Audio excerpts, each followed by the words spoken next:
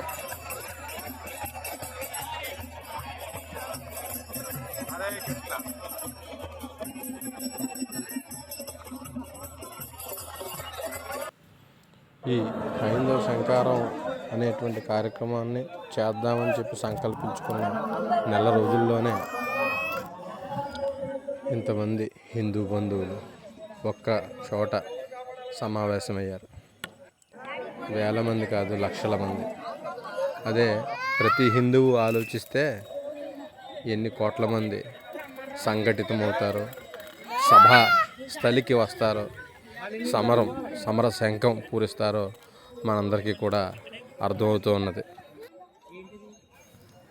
భారతదేశంలో పూర్వం నుంచి కూడా ఉన్న సాంప్రదాయం ఏంటంటే ఎవరొచ్చినా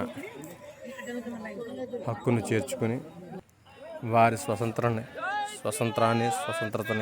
పాడు చేయకుండా మనలో కలుపుకోవడం భారతదేశానికి, భారతీయులకి ఎప్పుడూ అలవాటే. ఈ అలవాటు వల్లే ఎంతోమంది భారతదేశానికి వచ్చి మనలో కలిసిపోయి మన నెత్తి మీదకి ఎక్కి మనల్ని పాడు చేసిన కథలే ఎన్నో ఉంటాయి. భారతదేశాన్ని చాలామంది చాలా సంవత్సరాలు పరిపాలించారు. కానీ భారతదేశం వేరే దేశంకి వెళ్ళి ఆ దేశాన్ని యుద్ధమాడి ఆ దేశాన్ని తనలో కలుపుకోలేదు. భారతదేశం విశ్వభూమి, విశ్వభారతం అనేటువంటి అఖండ భారతదేశం నుంచి విడిపోయిన దేశాలు ఎన్నో ఉన్నాయి. అవి ఈ కాలంలో జరిగినవే. ఈ విశ్వభూమి ఎంతో పెద్దది. ఇకపోతే ఈ భారతావని మిగిలినటువంటి ప్రదేశం ఏదైతే ఉందో అది మన భారతదేశంలో ఉన్న అలవాటు వల్ల కొంతమంది వచ్చి ఇక్కడ వారి ధర్మాన్ని వారు అనుసరిస్తూ ఈ భారతావనిలో ఉన్న మూలమైన ఆచారం, మూలమైనటువంటి ధర్మం సనాతన ధర్మం. ఈ సనాతన ధర్మాన్ని పాడు చేస్తే మొత్తం ఈ విశ్వభూమిని అంతా కూడా పాడు చేయొచ్చు అనేటువంటి సంకల్పంతో ఈ భారతావనిలో ఉన్నటువంటి కొన్ని లొసుగులు, కొన్ని చెడు అలవాట్లు, చెడు సాంగత్యాలు ద్వారా చాలామందిని పూర్వంలోనే స్వతంత్రం వచ్చిన సమయంలోనే మార్చి ఈ రోజున భారతదేశంలో పుట్టినటువంటి వారినే అన్నదమ్ముల్ని, అప్పచెల్లెల్ని, అన్నదమ్ముల్ని, తల్లి కొడుకుల్ని, తల్లి కూతుర్లని, భార్యని భర్తల్ని, ఇలా వరస అనేది లేకుండా చాలామందిని విడదీస్తున్న ఎన్నో మతాలు ఈ దేశంలో ఇప్పుడు మొదలయ్యాయి. ఏ ధర్మమైనా ఒకటేగా చెప్పింది. ఆ ధర్మం ఏమిటి? మన ధర్మం ఏం చెప్పింది? ఎవరికి కూడా హాని చేయకు, నీ ధర్మాన్ని నువ్వు మర్చిపోకు, ఎవరిని విస్మరించకు, ఎవరిని దూషించకు. ఈ మాటే కదా ఏ ధర్మమైనా చెప్పింది. కాబట్టి ఎవరి ధర్మాన్ని వాళ్ళు ఆనందంగా ఆస్వాదిస్తూ అందరితో కలిసి ఉంటే ఈ రోజున ఈ విశ్వభూమి ఇలా ఉండకపోతుంది. కానీ అందరూ మనవాళ్లే కదా, అందరూ మనమే కదా, ఏ దైవం అంటే ఏమిటి, ఏ దైవం అయితే ఏమింది అనే ఆలోచనతో ఆ స్వతంత్రతని ఎదుటి వాళ్ళకి ఇస్తే ఈ రోజున ఈ జన్మభూమినే, ఈ ధర్మభూమినే, ఈ కర్మభూమినే రాయని, రప్పని, చెట్టుకి పుట్టకి పూజిస్తారని వీళ్ళకి వావి వరసలు లేని పురాణాలు ఇష్టం వచ్చినట్టుగా రాసుకుని వాటినే అందరి నెత్తి మీద పెట్టారని ఇలా రకరకాల మాటలు అంటున్నది ఈ దేశంలో పుట్టిన పుత్రరత్నాలే. కాబట్టి ఇలాంటి ఎంతోమంది నోటికొచ్చినది వాగుతూ ఈ ధర్మాన్ని, ఈ దైవాన్ని దూషిస్తూ ఉన్నారు. ఇప్పుడు రోజులు అలాంటి రోజులు కాదు కాబట్టి, ఎన్నో మార్పులు వచ్చాయి కాబట్టి, నిజంగా ఒకడు చెడు చేస్తే, ఎవరినైనా ఇబ్బంది పెడితే, ఎవరినైనా అంటరాని వాడిగా చూస్తే అది వెంటనే వీడియో తీసి లైవ్లో ఈ ప్రపంచానికి చూపించవచ్చు. అలాంటి సౌకర్యాలు వచ్చాయి. అవి తగ్గుతున్నాయి కదా. అందరిలోని చెడు ఉంది కదా, అన్నిటిలోని కూడా చెడు జరిగింది కదా. మరి ఒకదాన్నే పట్టుకుని ఒకరినే నిందించడం ఎంతవరకు సమంజసం? కాబట్టి ఇవన్నీ కూడా పక్కకు పెడితే ఈ జరుగుతున్నటువంటి కాలం చాలా విచిత్రమైన కాలం. ఎందుకంటే రిజర్వేషన్ల పేర్లు చెప్పి ఎన్నో కోట్ల రూపాయలని పక్కకు పెడుతున్నారు. కానీ అవి వాళ్ళ వరకు వస్తున్నాయో లేదో, అన్నమయ్య సినిమాలో ఐసు ముక్క పాత్ర ఉంటుంది కదా, ఆ రకంగా ఉంటున్నది. వాళ్ళకి అందేది ఏమీ లేదు. కాబట్టి రిజర్వేషన్ రూపంలో కాకుండా దేవాలయాలలో వచ్చేటువంటి ధనం, దేవాలయాలకి అన్ని రకాలుగా ఉపయోగించగా మిగిలినటువంటి ధనం ఏదైతే ఉంటుందో ఆ ధనంతో ఎంతోమంది పేదవాళ్ళు, బీదవారు, లేనివారు ఉన్నారు. వాళ్ళందరినీ కూడా గడప గడపకు వెళ్ళి వాళ్ళందరినీ కూడా చూసి ఎవరికి ఏది చెందాలో అది చెందేలాగా, ఎవరికి ఏది కావాలో అది చేరేలాగా, అది చేసేలాగా ఆలోచన చేయాలి భగవంతుని డబ్బుతో. ఎందుకంటే దేవుని డబ్బుని ఇలా ఉపయోగించడం వల్ల ఏ తప్పు లేదు.